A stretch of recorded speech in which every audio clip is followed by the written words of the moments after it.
Hi everyone. This week I want to talk about a really huge topic.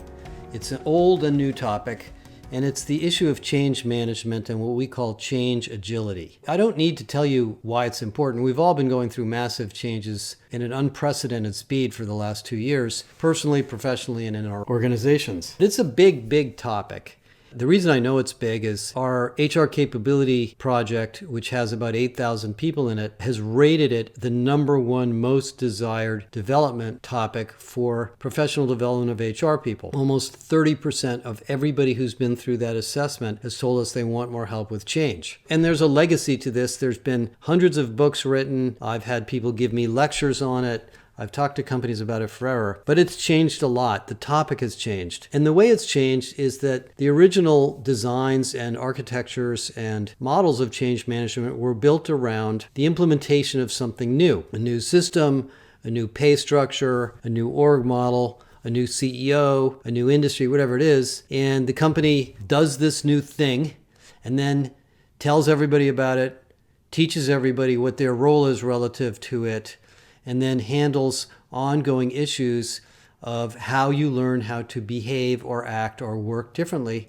in this changed environment. And it sometimes succeeds and sometimes doesn't. Lots and lots of technology implementations even today don't go well, and they don't go well usually because the employees either don't know why they're making the change, they don't understand the system because it's hard to use, or they, for some reason, don't understand the importance of the change and they just sort of ignore it and do things the old way, which of course eventually becomes a problem because the old way is oftentimes no longer supported. So we need to build what we call change agility in the company so that the company can go through lots of changes all the time and people are ready for change.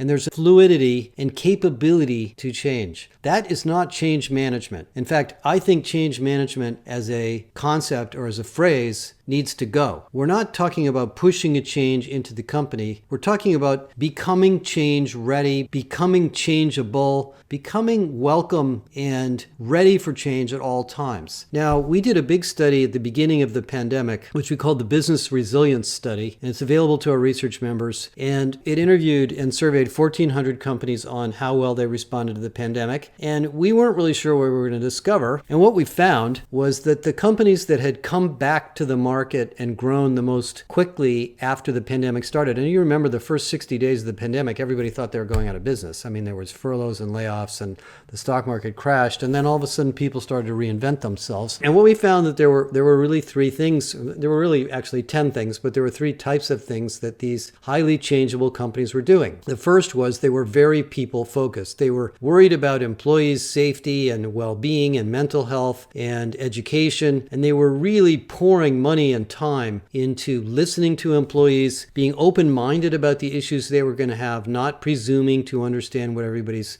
problems would be, giving people flexibility, giving people a lot of forgiveness for, being late or not making it to meetings or not being able to do their jobs, and then responding one at a time and slowly to these people issues. And so the issues of forgiveness, listening, understanding what people are going through is a huge part of being change ready. The second was the business itself was in a sense designed for change. Now, that's an episodic thing.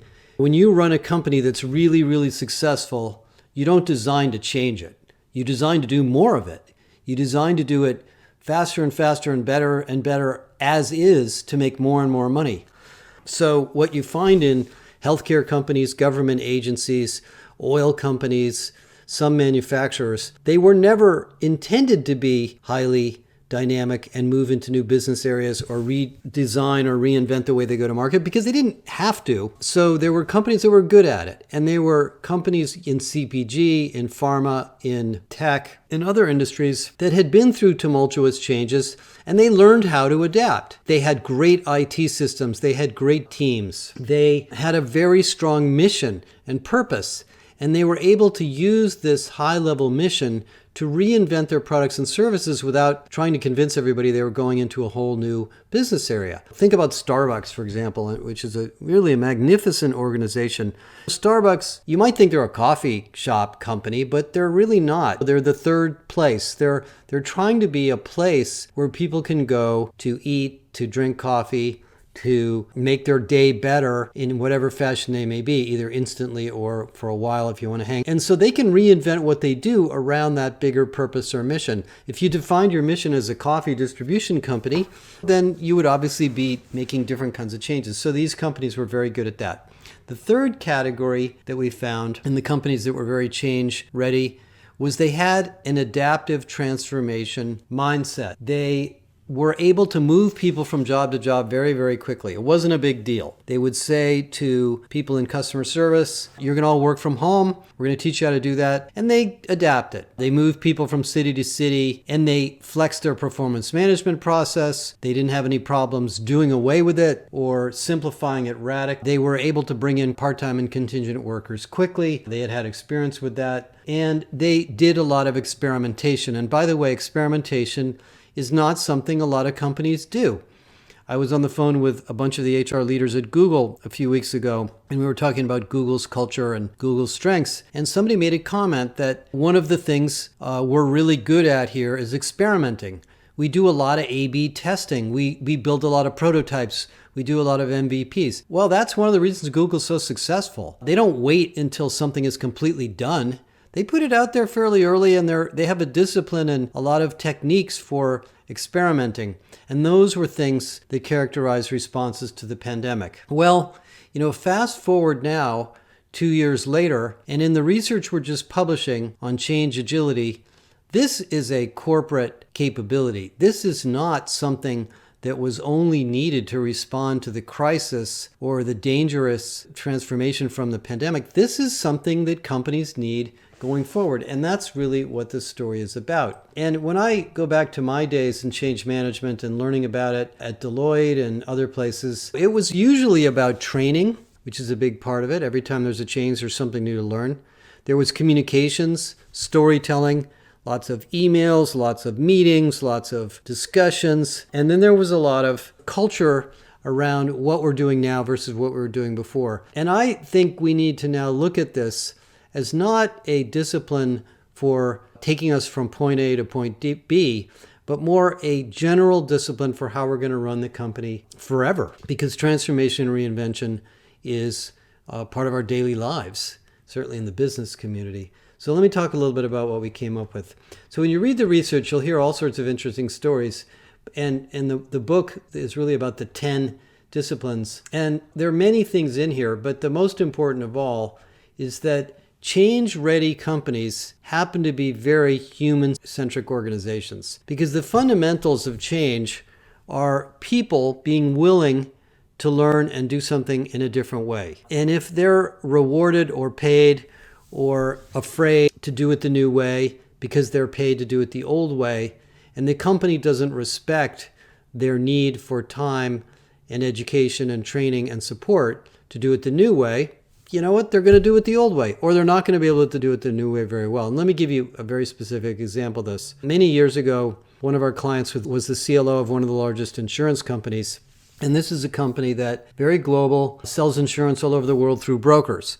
And so they have very good actuarial science, very good financial resources, very good transaction systems, and they package and sell insurance products through thousands and thousands of brokers, and their margins were going down, and there were a lot of industry changes going on in different parts of the world they wanted to move into. And so they made a very big decision to change their sales organizations to sell directly to small, medium, and large businesses, and also to high wealth individuals.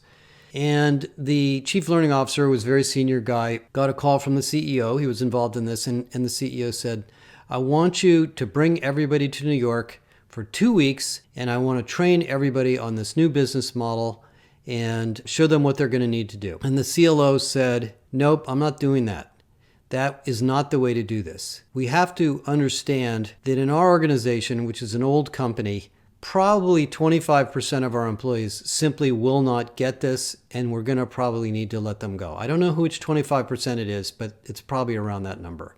Around half or 60% of the employees will probably take 6 months to a year to fully understand the implications of this new business model on their job.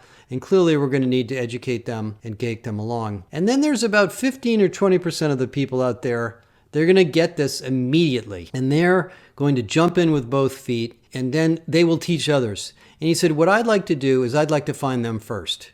So we're going to find the change leaders, the most adaptable people in the company, and we're going to teach them what's going on, and then we're going to let them teach everybody else what to do.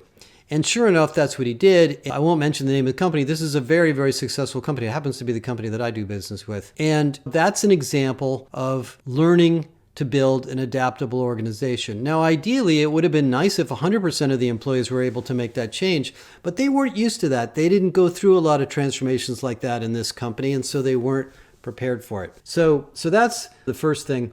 The second thing in change readiness is the importance of rewards. I think one of the biggest things that is both good and bad about the management models we have in most companies is we do have the ability in the business community to reward people for performance and results. I was just on the phone this week with a very large company that's having a lot of frustrations with their turnover, and the real story in this particular case was the financial pressure to grow was so high that everybody feels burned out. The numbers are too demanding. The company's spending too much time talking about the numbers. And the sense I got from the management team was they need to go back to the purpose and culture. You have to remember that financial results are not the goal of a company.